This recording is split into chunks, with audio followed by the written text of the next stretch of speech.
एकाक्षर ब्रह्म एक ऐसा शब्द जिसमें संपूर्ण ब्रह्मांड समा जाए। उसी एक अक्षर का विस्तार जानने के लिए जन्म जन्मांतर बीत जाते हैं और समझाने के लिए लाखों शास्त्र लिखे गए। अनेकों ऋषियों ने अपने अपने मत लिखे और अनेक पंथ बन गए, फिर खोज खत्म नहीं हुई। आज भी निरंतर जारी है, कल भी जारी था और आगे भी जारी रहेगा। शिव महापुराण में एक कथा है। एक बार ब्रह्मा और विष्णु के बीच द्वंद्व छिन गया।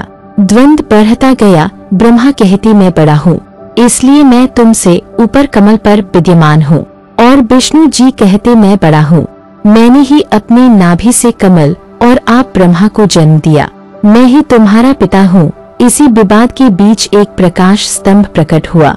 उस दिव्य और अनंत प्रकाश को देख दोनों के झगड़े समाप्त हो गए।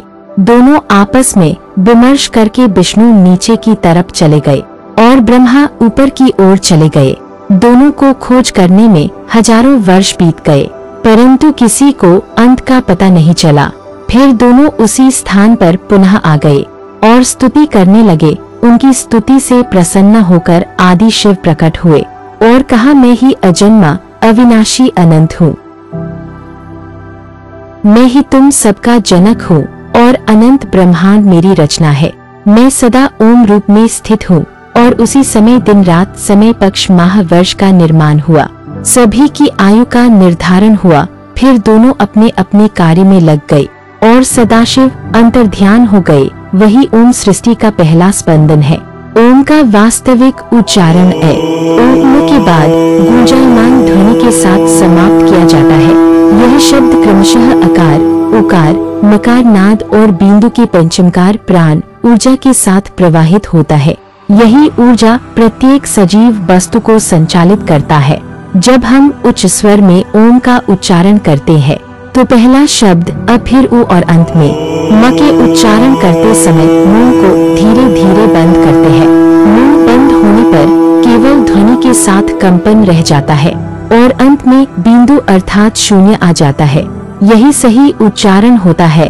ओम के जप से प्राण ऊर्जा संतुलित हो जाती है, जबकि प्रक्रिया पहले वाचक शब्द यानी तेज ध्वनि में, फिर उपासु यानी मध्यम ध्वनि में, फिर मानसिक यानी मन के भीतर बिना होठों को हिलाए जप करना चाहिए। मानसिक जप ही सर्वोत्तम होता है। मानसिक जप मौन में बदलता जाता है। मौन केवल शब्दों की अनुपस्थिति नहीं, यह अस्तित्व की उपस्थिति है। जब हम मौन में प्रवेश करते हैं तो शब्द समाप्त नहीं होते, बल्कि वाणी का स्रोत प्रकट होता है। मौन वह सेतु है जो मन से आत्मा और आत्मा से ब्रह्म तक जोड़ता है। शब्द हमें जग से जोड़ते हैं, पर मौन हमें स्वयं से मिलाता है। मौन में न कोई प्रश्न शेष रहता है, न कोई उत्तर आवश्यक होता है, केवल साक्षी भाव रह जाता है। वही मौन जब जागृत होता है तो ध्यान बनता है, ज्ञान बनता है और अंततः मुक्ति बन जाता है।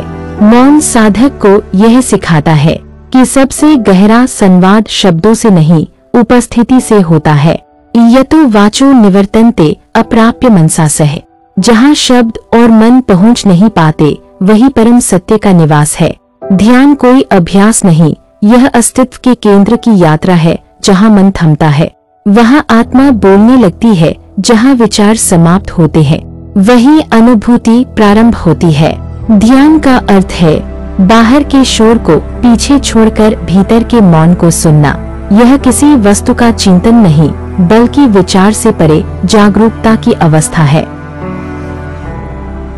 जब साधक ध्यान में उतरता है तो समय और स्थान दोनों विलीन हो जाते हैं। शारीरिक अवस्था लुप्त हो जाते हैं, कब शरीर से कपड़े बाह्य आवरण हटे, स्मरण भी नहीं होता, केवल एक शुद्ध साक्षी रह जाता है। वस्त्रयुक्त है या वस्त्रहीन कोई याद नहीं, वही साक्षी आत्मा है, वही परमेश्वर का साक्षात अनुभव है।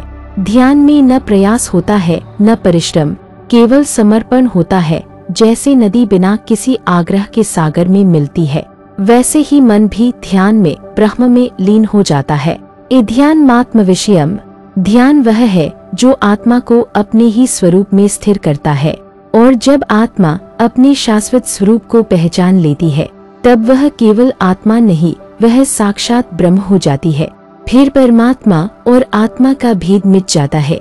फिर इच्छाएं शेष नहीं बचती और न ही कुछ पाने और खोने की चिंता रहती है।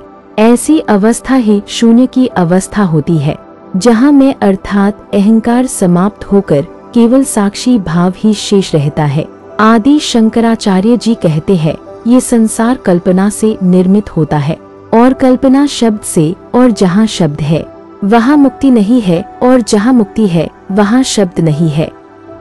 मुक्ति का केवल एक ही मार्ग है, जहाँ शब्द शून्य हो जाए और पूर्णतः निशब्द ही केवल रह जाए। यही चरम लक्ष्य मुक्ति को दर्शाता है। प्रत्येक मनुष्य का अंतिम लक्ष्य यही होना चाहिए।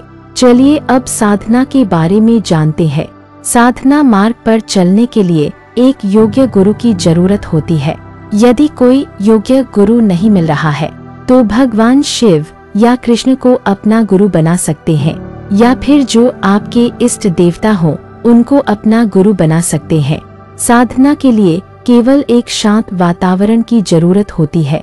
न फूल, न माला और न धूप दीप, किसी भी वस्तु की जरूरत नहीं होती है। यदि आपको जप संख्या गिननी है तो आप अपनी अंगुलियों का इस्तेमाल कर सकते हैं। अब साधना विधि बताते हैं, इसे ध्यान से सुने। सबसे पहले आप एक शांत वातावरण चुनें और जमीन पर एक आसन बिछाएं। आसन पर उत्तर या पूरब दिशा की तरफ मुंह करके ज्ञान मुद्रा में बैठे।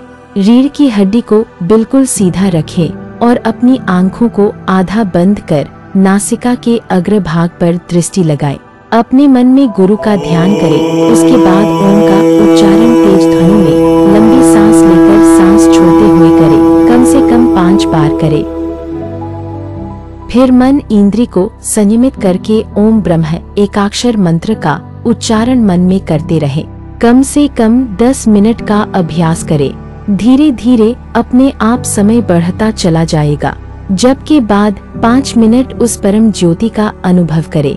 कल्पना करें कि हे ईश्वर, हम आपके परम स्वरूप का दर्शन कर रहे हैं, जो प्रकाश स्वरूप में ब्रह्मांड के प्रत्येक कण में प्रकाशित हो रहा है। इस प्रकार निरंतर करते रहने पर एक दिन ये सा आ जाता है जब आप बाह्य मुखी से अंतर्मुखी होने लगते हैं। आनंद की अनुभूति अपने आप आने लगती है। फिर साधक धीरे धीरे शून्य में प्रवेश करने लगता है, जिसे समाधि की अवस्था कहते हैं, और अंत में आत्म साक्षात्कार होकर परम आनंद को प्राप्त हो जाता है। शून्य कोई साधना नहीं बल्कि चैतन्यभूत अवस्था होती है। साधना के समय अपनी श्वासों पर ध्यान करना चाहिए। साथियों, आध्यात्मिक दुनिया की इस अमृत धारा में आपका स्वागत है। आप हमारे चैनल को सब्सक्राइब करें, लाइक और शेयर करें, क्योंकि जब आप सपोर्ट करते हैं तो हमारा मनोबल और हम अधिक अनुभव के साथ दोबारा से आते हैं आपके लिए कुछ रोचक बातें तलाश करके। आगे फिर मिलेंगे। जय माँ आदिशक्ति, जय सच्चिदानंद।